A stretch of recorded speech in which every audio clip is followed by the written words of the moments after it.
va parler aujourd'hui de Shavuot, puisque c'est Bezat Hashem bientôt la fête de Shavuot, qui est un des moments culminants de l'année juive. Et il y a un texte dans la Gemara Shabbat, très très très connu, où il est écrit la chose suivante.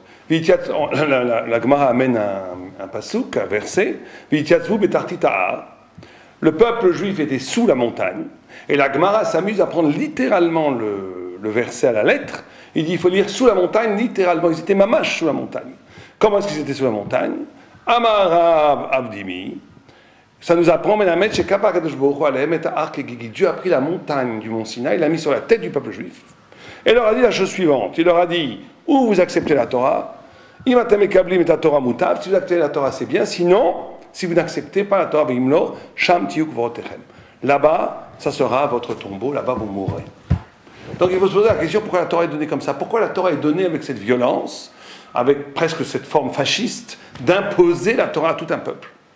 Alors, vous savez qu'il y en a beaucoup écrit autour de cette question, et c'est quelque chose de central par rapport à la compréhension de la fête de Shavuot. La première réponse qui nous est donnée par les Balei Moussar, qui est magnifique, c'est de nous enseigner qu'en vérité, la Torah, le vrai choix dans la vie, c'est ou la Torah ou la mort. La Torah n'est pas une option de vie, elle est la vie. Il y a une histoire assez extraordinaire que j'aime beaucoup raconter. Une fois, le Birkat Shmuel, Rav Lebovitch, était dans une sorte de grand colloque de grands rabbinim en Pologne.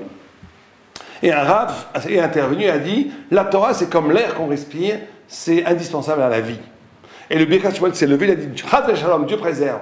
La Torah, c'est pas l'air qu'on respire, c'est la vie elle-même. Quand on dit que la Torah, on compare la Torah à l'air, c'est comme si on faisait de la Torah un élément de la vie, aussi essentiel soit-il. Alors que la Torah, c'est la vie en etzem. Et donc le premier enseignement qu'on nous donne ici, c'est que la présentation, la problématique, le lien que j'ai à la révélation, à ce que Dieu me donne, à me révèle, n'est pas une option de la vie. Si c'est une option de la vie, c'est une religion, ça n'a plus aucun rapport avec la Torah.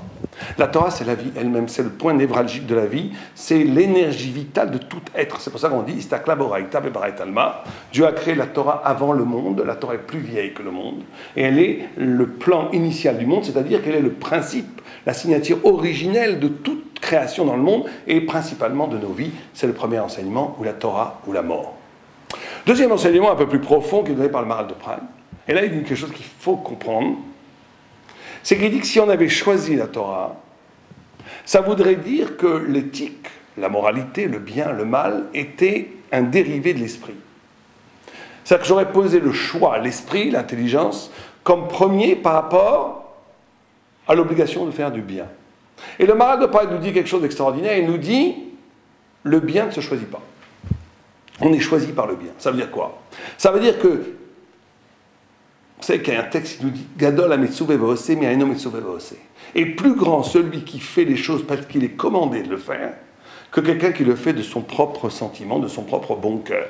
Ce qui paraît paradoxal, à première vue, on a l'impression que celui qui fait les choses parce que son cœur le pousse à faire, c'est plus grand que quelqu'un qui le fait parce qu'il est obligé de le faire.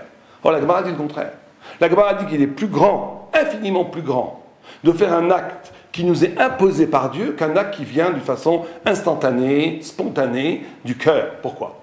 Parce que quand la morale, quand l'éthique, quand la spiritualité n'est plus que le dérivé de la réflexion, c'est un acte banalement humain. C'est réduit à ma compréhension. Quand je fais quelque chose parce que dont la provenance est l'infini, dont la provenance est la volonté de Dieu, dont la provenance est quelque chose qui me dépasse complètement, alors je lis mon existence, je lis mon engagement existentiel à quelque chose qui est infini et ma vie devient infiniment plus grande. Gadol ha-metzuve v'oseh mi'aino metzuve v'oseh. C'est-à-dire qu'ici on nous enseigne, le Maharal nous enseigne quelque chose d'extraordinaire, de fondamental dans la Torah. Si la Torah est donnée comme ça, avec cette violence, ou la Torah ou la mort, c'est pour nous signifier que l'esprit humain, la réflexion, la possibilité de choisir, ne peut pas être le lieu ultime. Bien sûr qu'on utilise notre intelligence, notre réflexion, pour savoir ce qu'on fait, etc., etc. Mais d'un point de vue ontologique, d'un point de vue chronologique, de façon essentielle, la raison fondamentale pourquoi je fais le bien, c'est au-delà de l'esprit. C'est au-delà de l'esprit, c'est le bien vient toujours de l'ailleurs. Le bien me rend plus grand. Le bien, quand je fais le bien, quand je fais les mitzvot, je participe à une dimension qui me dépasse complètement, qui est la dimension divine, qui est la dimension de l'infini. Si je fais le bien parce que je pense et j'ai pesé le pour et le contre que c'est la bonne chose à faire, c'est peut-être très très bien, on ne dit pas que c'est mal. Mais c'est quelque chose qui est réduit à l'humanité, au protestantisme, au petit moral, social. Ça n'a aucun rapport avec la grandeur de feu, la hauteur de feu de la Torah. La Torah, c'est la Torah de Dieu, et donc la Torah de Dieu, participe toujours de l'ailleurs, du plus grand de l'infini. Mais on va essayer de réfléchir un petit peu plus profondément, parce que c'est peut-être le cœur même du sujet, on est rentré d'emblée dans le cœur du sujet. C'est que nos sages nous enseignent quelque chose de fondamental par rapport à ce texte. Et c'est toujours le Maharal qui en donne une allusion. Quand on dit que le bien ne peut pas procéder de l'esprit, ça va beaucoup plus loin de ça. C'est l'idée même que la possibilité de choisir, donc la possibilité même de penser, est un dérivé de la Torah. Alors ça, tout le monde va me dire, qu'est-ce que ça veut dire? Qu'est-ce que ça veut dire? Eh bien oui, la Torah pense qu'on peut penser parce que l'homme est frappé par l'éclat divin, par la spiritualité. Et ça, c'est une idée fondamentale, on va prendre une minute. L'homme arrive à la spiritualité pas à partir de la pensée, c'est le contraire qui est vrai pour la Torah. L'homme touche à la pensée parce qu'il est affecté spirituellement. Alors ça veut dire quoi? Ça veut dire que prenez une pierre, prenez un animal, prenez un ordinateur, ils ne pourront jamais penser. Pas parce qu'il leur manque des éléments cérébraux, pas parce qu'il leur manque des neurones, pas parce qu'il leur manque des facultés cognitives. On peut faire dans un ordinateur toutes sortes de liaisons, qui sont les liaisons d'intelligence, mais ils n'ont pas d'indépendance éthique. Ils n'ont pas d'indépendance éthique parce qu'ils ne sont pas touchés par l'éclat de la divinité. L'homme est capable de penser parce il est spirituel fondamentalement, il reçoit la Torah, il reçoit cette révélation de Dieu qui vient de l'ailleurs, qui l'arrache de sa position inerte de matière, qui le rend homme. L'homme est toujours quelque chose qui est déconnecté de lui-même. L'homme, une pierre, un animal n'est que ce qu'il n'est.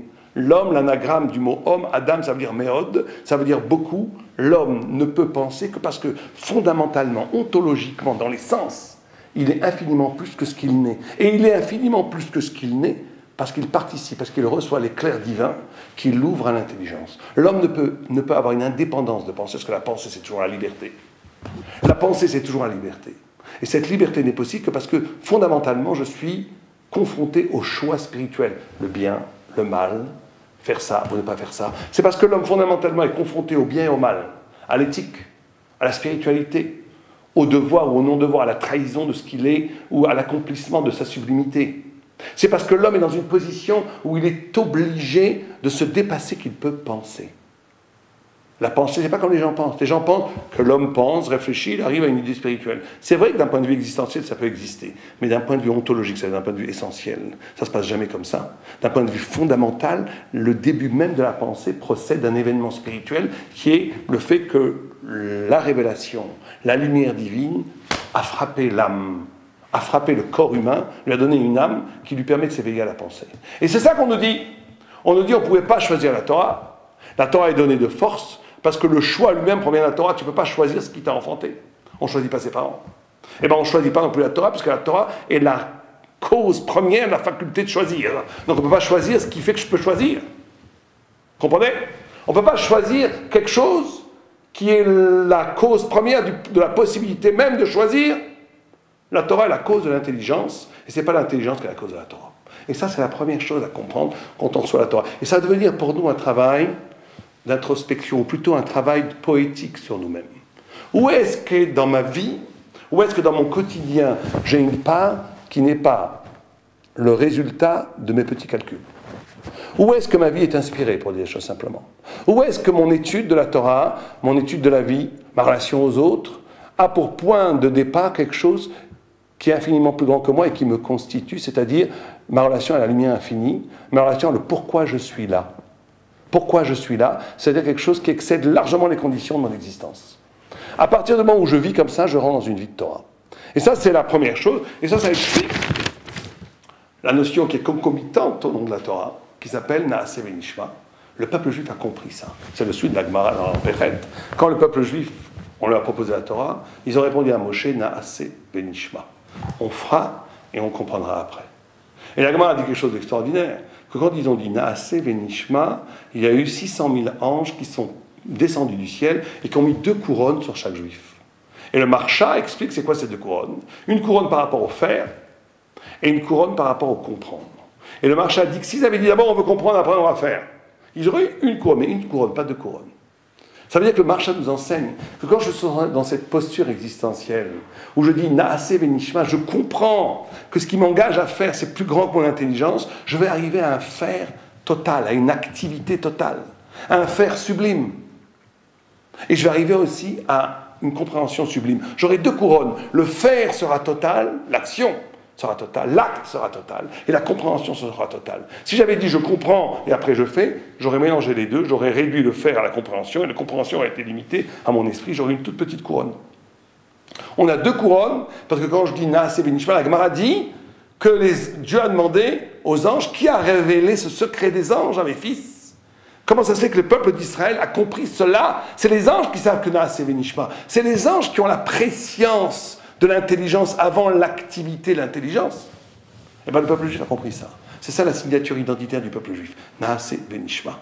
De comprendre que le faire est inscrit dans une logique de l'infini, et pas dans une logique personnelle. Si on avait dit Nishma Venaaseh, on aurait dit, attends, j'aurais limité mon acte à ce que je comprends. Ça aurait été que la toldot, l'enfantement de ma petite compréhension. Ça aurait été complètement limité. Quand je dis Naaseh Benishma, le faire est total parce qu'il s'ouvre à des perspectives d'infini. Il n'est pas limité à mon petit être. Je deviens, ou plutôt, mon être se révèle dans une dimension d'infini. Il n'est pas limité à mon petit ego, à la limitation même de mon être. Je comprends que fondamentalement, je suis lié à quelque chose d'infini. Pour ça que je dis Naaseh Benishma, les deux totales. Vous savez que c'est comme ça quand le peuple d'Israël combattait Amalek, le Midrash nous dit, la Gemara, la Torah nous dit, que quand il montait, quand Moïse mettait ses mains au-dessus de sa tête, on gagnait Amalek. Quand il les baissait, on perdait. Amalek, c'est le peuple de l'intelligence radicale du monde. Amalek, c'est toute la pensée extrême anti-Torah, mais qui est très très puissante, très très forte. C'est la pensée totale du monde. On ne peut pas les gagner. On ne peut pas gagner Amalek. Si on rentre dans les petits calculs du monde, si on reste dans le monde, si on est mondain, si on est intramondain, si on reste dans la logique du politique, la logique du culturel, la logique des religions, Amalek va nous manger. La seule façon de gagner Amalek, c'est de mettre les mains au-dessus de la tête. Ça veut dire d'avoir un engagement qui excède la pensée. Un engagement qui prend sa racine dans le ciel. Alors là, Amalek, il est détruit, il ne peut plus rien faire. Il est déboussolé face à cette métaphysique existentielle incarnée par le peuple juif. C'est toute la force de Naaseh Benishma. C'est pas si ça, parce que dans le texte lui-même, Tosfot nous dit que pourquoi Dieu a donné cette Afalpi Shekva Ikdimu Naaseh Benishma, Ayu Chozim Pisharu et Aesh Agdola. Ça, c'est un moussard askel, c'est quelque chose qui nous fait peur. Il dit même quelqu'un qui a compris ça, quand il arrive dans la réalité de la Torah, il aurait pu reculer. Tosfot pose la question, pourquoi Dieu a donné la Torah de force, alors qu'ils avaient déjà accepté la Torah? Ils avaient dit Naaseh Benishma avant le don de la Torah. Il dit parce que même si j'accepte la Torah complètement et je comprends toute la grandeur de la Torah, quand j'arrive dans la réalité de l'épreuve existentielle, dans la vraie réalité de la vie quotidienne de la Torah, je peux reculer, c'est trop grand, c'est trop dur, j'ai envie de retourner à la petitesse bourgeoise de la vie facile. C'est pour ça qu'il faut un peu nous forcer. La Torah est un double mouvement, un mouvement d'impulsion du bas vers le haut. Am Israël dit Naaseh Benishma, on accepte l'infini, mais d'un autre côté, il faut que l'infini vienne aussi de façon inexpugnable vers nous, sans possibilité de retour. C'est cette sorte d'alliance.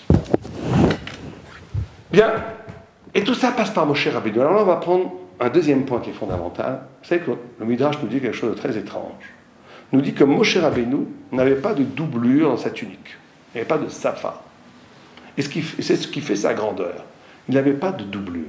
Or, le safa en hébreu, ça veut dire aussi les lèvres, ça veut dire aussi la doublure, le double, ça veut dire aussi la parole. Et on dit que Moshe, sa grandeur, c'est qu'il n'avait pas de doublure à sa tunique. Qu'est-ce que ça veut dire, cette notion de doublure, qui est liée à la parole, qui est liée au double, au deux? Alors le Maharal nous dit quelque chose d'assez phénoménal. Il nous dit, la notion de doublure, de parole, la parole, c'est toujours quelque chose qui est lié au double. Pour ça que Moshe ne pouvait pas parler. La parole est toujours liée à la notion de la duplicité. Pour dire les choses simplement, vous prenez une pierre, elle ne parle pas. Pourquoi? Parce qu'elle est inerte. Elle est complètement matérielle, on va dire. Vous prenez un ange, il ne parle pas non plus. Ou l'esprit pur, absolu, il n'a pas besoin de parler puisqu'il a tout intégré, c'est l'être-là, l'être pour soi, l'être infini, l'être fermé sur lui-même qui est infini. Il n'a pas besoin de parler, il n'a pas besoin de s'exprimer puisqu'il a tout. La parole, c'est quand il y a un lien entre les deux. C'est pour ça qu'on dit, on appelle la parole Pélé, merveille, miracle, extraordinaire, qui afflie, Ishnéner. Quand un homme exprimera ici, la Torah, pas le verbe de la Torah qui est extraordinairement profond, on ne dit pas parler, on dit qu'il afflie. Il afflie, ça vient comme racine, Pélé, extraordinaire, Pélé.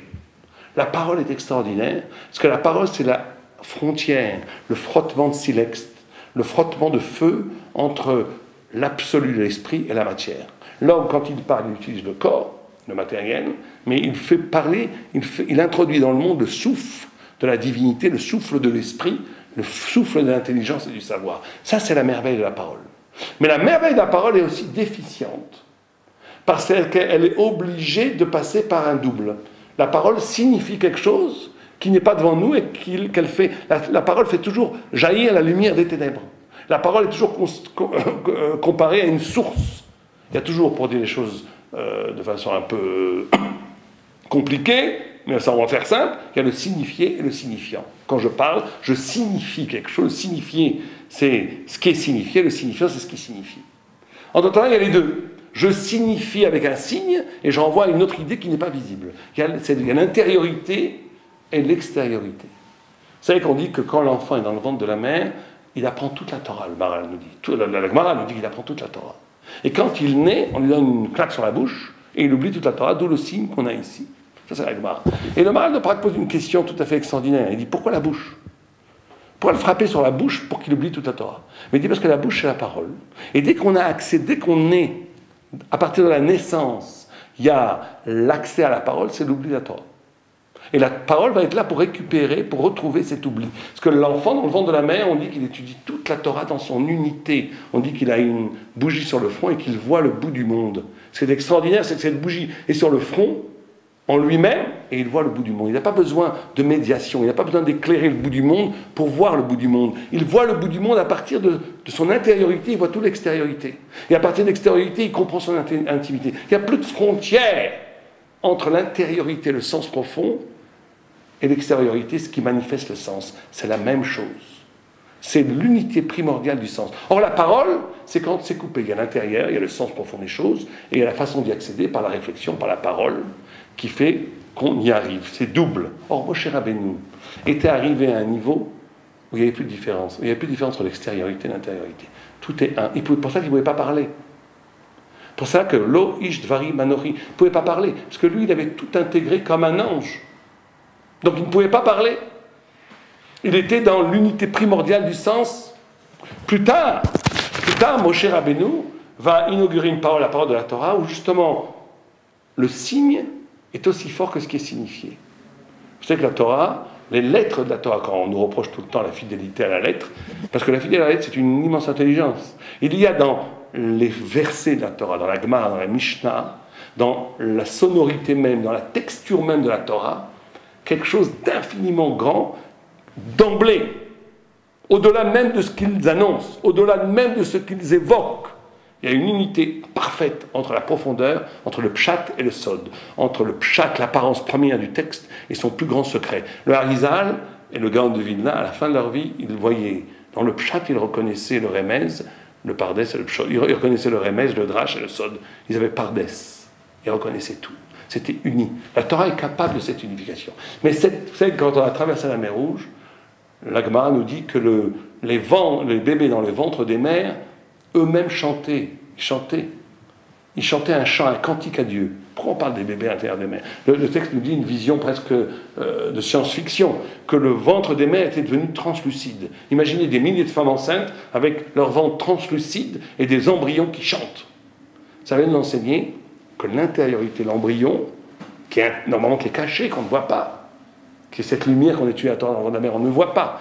Au moment de grande spiritualité, ça devient la même chose. Ça apparaît au monde, et le monde lui-même révèle cette intériorité radicale. Il n'y a plus besoin de médiation, il n'y a plus besoin de parole, c'est là. Ça devient le chant, ça devient la révélation, ça devient la lumière absolue. Or, la Torah inaugure cette parole, où les deux sont donnés en même temps, où le signe est aussi puissant que ce qui est signifié, où la lettre est aussi profonde que le sens qu'elle développe. C'est ça étudier la Torah. C'est d'être capable de dire un pshat, de dire une idée dans le texte, de lire le texte, et que cette lecture elle-même est déjà riche de l'infini des interprétations, de l'infini du sens. Il n'y a plus de différence. Bien.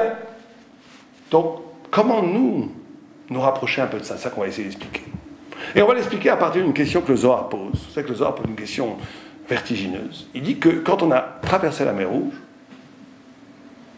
on a vu on a une révélation aussi grande que même une chifra, même une esclave qui est le niveau le plus bas, on va dire, en Israël, une chifra canaanite, une égyptienne qui est sortie avec nous, a vu ce que Ézéchiel, le grand prophète, n'a pas pu voir. Donc on a une révélation égale au niveau de la révélation que la révélation qui s'est passée au mont Sinaï. Et le Zohar pose la question, qu'est-ce qui s'est passé de plus au mont Sinaï? Et le Zohar donne deux éléments. Il dit, au mont Sinaï, à Shavuot, il s'est passé deux choses qui ne s'est pas passé à l'ouverture de la mer Rouge. La première chose, c'est que Pascha Zahama, le poison originel qui a été ingurgité avec le serpent, avec Chava et Ève, donc la mort, s'est arrêtée. On est devenu immortel. Et ça, on est devenu immortel parce que Rohim et Takolot, on a vu les voix. On a vu ce qui normalement était audible et on a écouté ce qui normalement était visible. Une sorte de mélange des sens. La vision est devenue audible. On pouvait voir le monde comme un concert de musique. Et ce qui est normalement que de l'ordre du son, on a pu le voir. On a vu les voix. On a vu les voix. Et le Midrash dit qu'on a aussi écouté le vu. Donc il y a une sorte de mélange, confusion des sens. Pourquoi c'est si fondamental dans l'acceptation de la Torah? Pourquoi c'est si fondamental? La réponse est pourquoi ça arrête la mort? Il n'y a plus de mort à partir de ce moment-là. Tout le monde comprend que c'est lié à ce qu'on a dit avant. On retrouve cette idée de non-médiation, où tout est donné en essence. Mais on va essayer d'expliquer de façon plus précise. La différence, c'est pour comprendre ça, il y a une Gemara dans Choulin, qui pose une question étrange, qui apparaît presque farfelue, chaque fois comme dans la Gemara, et qui est en vérité infiniment profonde, qui pose la question, pourquoi est-ce qu'un sourd ne donnerait pas naissance à un fils sourd? Pourquoi est-ce qu'un aveugle ne donnerait pas naissance à un fils aveugle, etc. etc. Et la Gemara répond, mais Balbel Zera. La Gemara dit qu'au niveau de l'origine de la vie, de la semence, des premières cellules de l'embryon, il n'y a pas de différence entre l'écoute, la vue, le regard, les ongles. Vous savez que c'est vérifié par la science, ce que dit la Gemara. Les premières cellules de l'embryon, elles sont exactement identiques. Les cellules qui vont produire de la cornée, des yeux, des tampons, des cerveaux, des os, c'est les mêmes cellules au début. La division cellulaire va s'opérer après, et elle va se différencier. Mais au début, c'est exactement les mêmes cellules. C'est-à-dire qu'à l'origine de la vie, il n'y a pas de différence encore. La différence va venir plus tard, les secondes. À l'origine même, il y a une origine commune à la vie, identique à toute chose de la vie. Or, quand on dit qu'ils ont vu les colottes, qu'ils ont vu les voix, c'est ça qui différencie le nom de la Torah et la traversée de la mer Rouge, c'est qu'ils ont accepté la Torah, ils ont vu la révélation. Au moment, quand on a traversé la mer Rouge, on a vu la révélation comme l'Avdin en grand écran. On a vu la révélation, mais on est resté nous-mêmes, on a vu ce qui était visible et on a entendu ce qui était audible. Il n'y a pas eu de confusion des sens. Donc la Torah restait quelque part extérieure à nous. Au mont Sinaï, c'est ça, et là je voudrais vraiment qu'on fasse attention parce que c'est le plus important. Au mont Sinaï, ce qui caractérise l'essence même du mont Sinaï, c'est que on a accepté la Torah avec l'œil de la vie. C'est comme si on avait, et c'est ça la notion d'alliance, on a reçu la Torah avec ce qui en nous est le plus originel, le plus avant, le plus premier. On a reçu la Torah avec l'œil de l'origine même de ce qui fait que j'existe. Et c'est pour ça qu'on est devenu immortel. Parce que quand j'accepte la Torah à ce niveau-là, je deviens moi-même une partie de la Torah. Et là, comme la Torah est immortelle, le peuple juif est devenu immortel. Il est redevenu immortel plus tard, avec la faute du veau d'or. Mais au moment du don de la Torah lui-même, on est devenu immortel. Parce que cette Torah s'est inscrite au cœur même de notre identité la plus profonde, au cœur même de notre essence la plus profonde, avant toute subdivision, avant toute division, avant l'écoute, avant le regard, avant tout.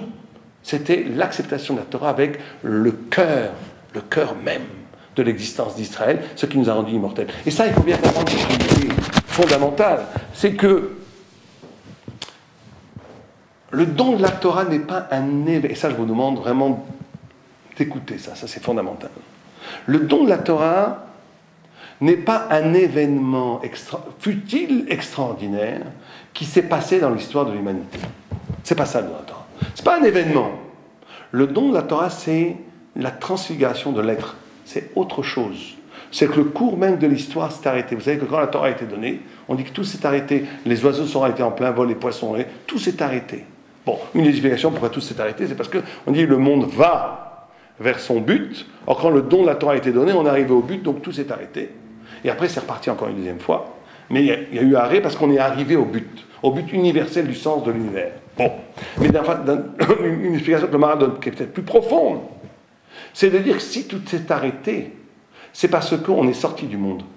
On a eu l'apparition, c'est comme si le ciel s'était déchiré et que ce qui a prévalu dans le monde, c'était les structures de l'être de l'au-delà.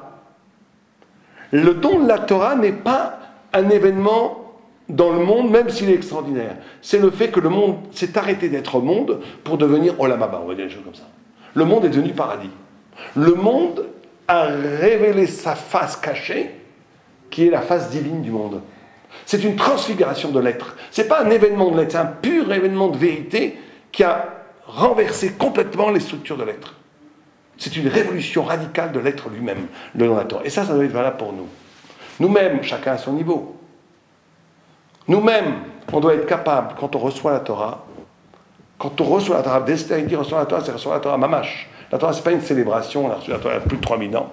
Recevoir la Torah, c'est être capable en nous-mêmes de comprendre la Torah au-delà de toute médiation. Pour donner un exemple très simple. Comment je sais que moi j'existe, par exemple? Je n'ai pas besoin de calcul, je n'ai pas besoin de réflexion, je sais que j'existe de façon innée. Eh bien, intégrer la Torah, ça doit être de la même façon. Je dois intégrer la Torah au même niveau que l'évidence, au même niveau d'évidence que j'existe. C'est ça, grandir, s'initier dans la Torah. C'est être capable de faire que ces idées ne soient pas des idées nébuleuses, des idées extérieures, même si je sais qu'elles soient vraies. Elles doivent avoir une qualité d'évidence aussi existentielle que ma propre existence à moi. Et quand je fais ça, je deviens immortel. La grande faute, il faut peser les choses, il faut faire attention à ce qu'on dit, mais la grande faute, c'est de développer des identités de nous-mêmes qui ne soient pas thoraïques. C'est ça la grande faute du juif. C'est quand il développe une idée qu'il a de lui-même, il développe une identité de lui-même, il développe une existence qui n'a aucun rapport avec la Torah. Et c'est une fausse identité, c'est une impasse. Être juif, c'est de comprendre que mon identité la plus profonde, c'est la Torah. Maintenant, ça ne veut pas dire que la Torah, ce n'est pas une religion, encore une fois. La Torah, c'est le sens de l'être de tout l'univers, dans sa sublime beauté, avec son éclairage divin. Donc tout est ouvert.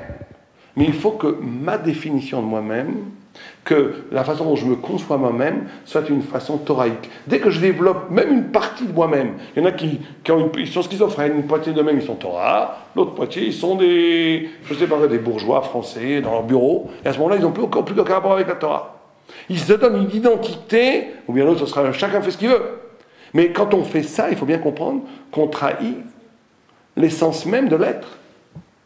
Le peuple juif, le juif ne peut pas développer une identité qui n'est pas liée à l'éclat lumineux de la Torah lui-même. Et c'est ça être juif. C'est de ne pas renoncer, c'est ça qui peut-être énerve beaucoup d'antisémites, c'est que le peuple juif ne renonce jamais à la grandeur.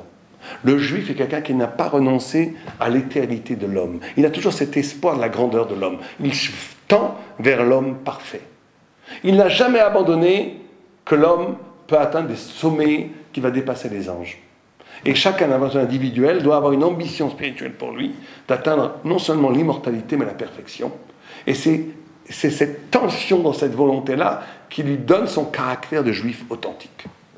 Et là, on le retrouve même. Vous savez que on sacrifiait l'Omer à Pessah, après Pessah, et à Shavuot, on donnait comme sacrifice les 2 pains qui étaient l'Omer, était fait à partir de l'orge, qui est la nourriture animale qu'on donnait aux bestiaux. Et pendant Shavuot, on donnait les 2 pains qui sont faits à partir du blé. Et nos sages nous expliquent ce passage de l'orge, qui est une nourriture d'animaux, au blé, qui est une nourriture humaine, c'est exactement ce que la Torah fait. La Torah fait passer l'homme de l'animalité à l'humanité. Or, le blé, d'après certaines vues, c'était l'arbre de la connaissance. On dit que, cette vue est tout à fait étonnante, parce que quand on regarde une gerbe de blé, on n'a pas l'impression que c'est un arbre. Et bien la Gemara nous dit qu'avant la faute, le blé était un arbre. C'est la faute qui l'a réduit à être une simple gerbe de blé. Mais à Shavuot, on est censé d'avoir fait le tikkun de la faute d'Adam Rishon au point où on a dépassé cette faute, où le blé redevient un fruit. C'est pour ça qu'on offre les 2 pains qui sont faits à partir du blé. C'est le sacrifice qu'on amène avec les 2 moutons le jour de Shavuot. C'est-à-dire que la fête de Shavuot est censée faire le tikkun de l'homme. faire le tikkun de nous-mêmes, de nous arracher à la faute d'Adam Arishon, de faire qu'on devient, si on faisait véritablement Shavuot, si on acceptait véritablement la Torah, on arriverait à un niveau de l'homme avant la faute, c'est-à-dire l'homme éternel, l'homme immortel, l'homme parfait. Et on sait qu'on ne va pas forcément y arriver, mais en tous les cas, il faut y tendre. Il faut essayer de tendre à cette perfection, parce que la tension même vers la perfection nous amène quelque part à être chaillard de cette perfection. C'est que le Zohar, il dit qu'on compte dans la Torah, chaque fois qu'on compte dans la Torah, là on est en train de compter le Homer, jusqu'à Shavuot, Sfirat Homer, chaque fois qu'il y a compte dans la Torah, ça amène une purification. La femme Nida, elle compte 7 jours, elle devient Tahor. Le lépreux, il doit compter 7 jours, on doit lui faire des Hazaot, il devient pur. Et le Zav, c'est pareil. Chaque fois qu'on compte dans la Torah, on arrive à une perfection, à une purification.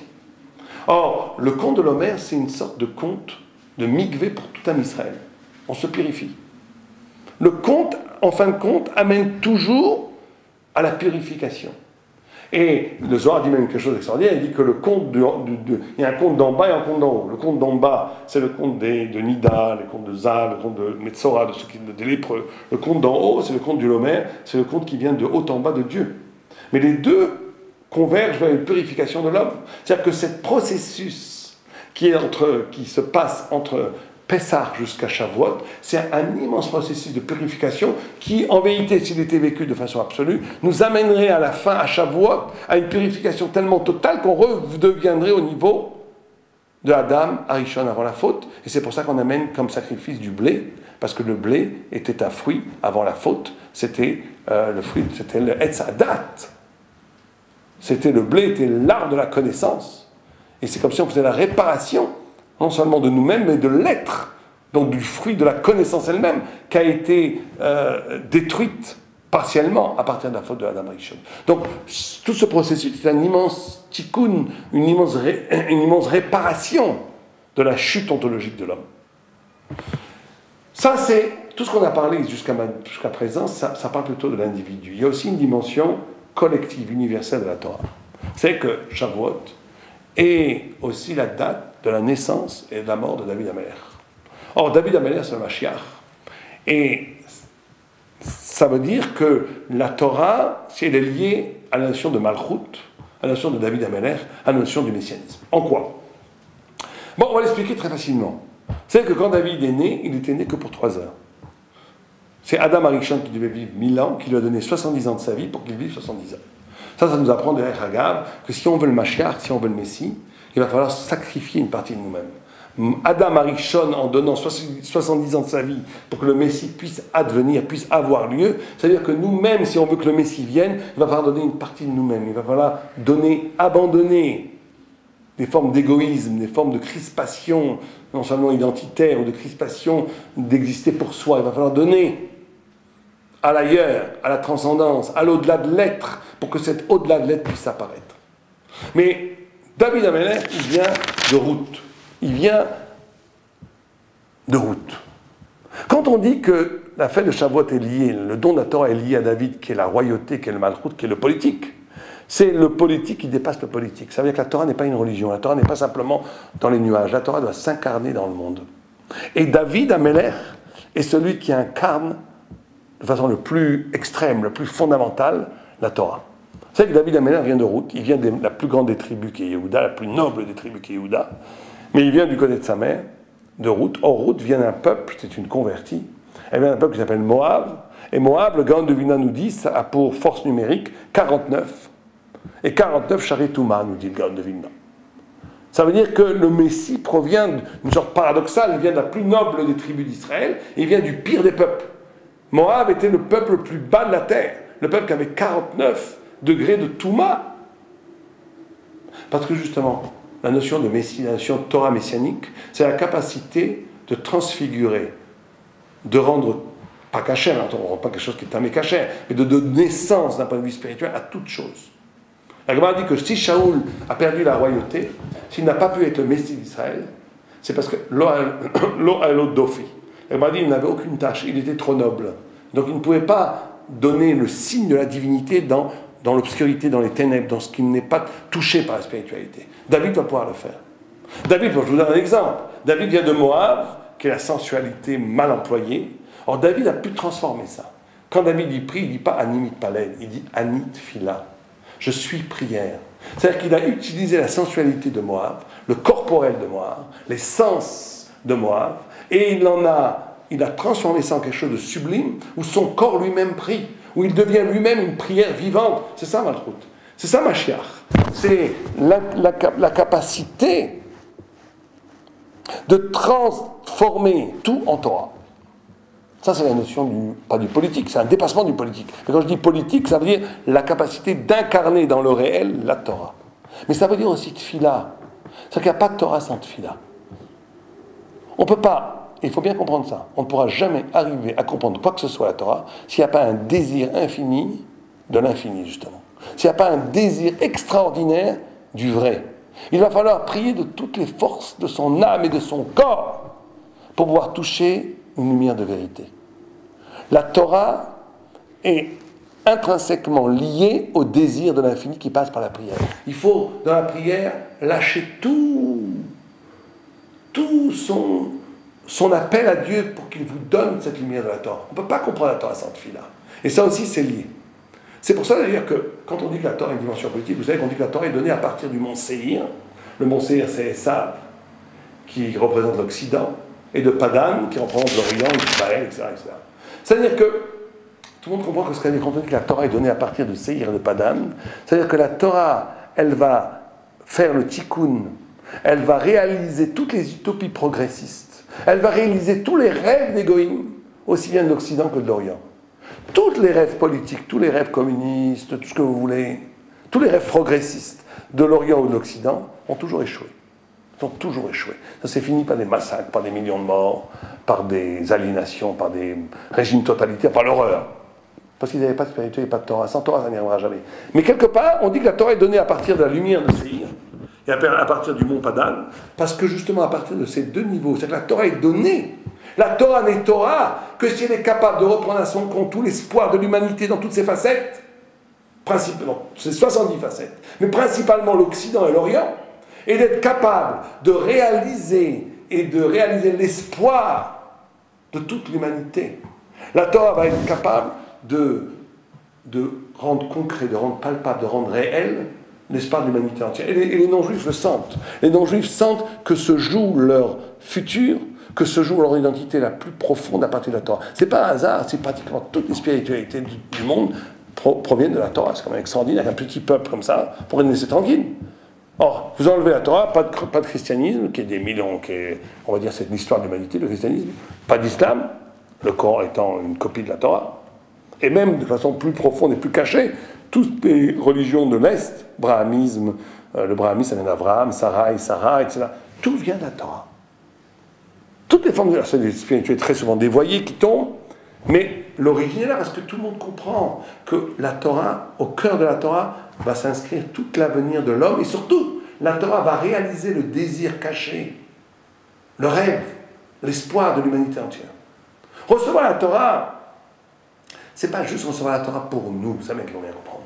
Recevoir la Torah, c'est recevoir la Torah, comme même quand on dit Shema Israël, qu'on reçoit la Torah, qu'on reçoit Malchut Shamaim, c'est je le reçois sur moi, mais avec l'espoir que ce Malchut Shamaim, cette royauté divine, va illuminer le monde entier.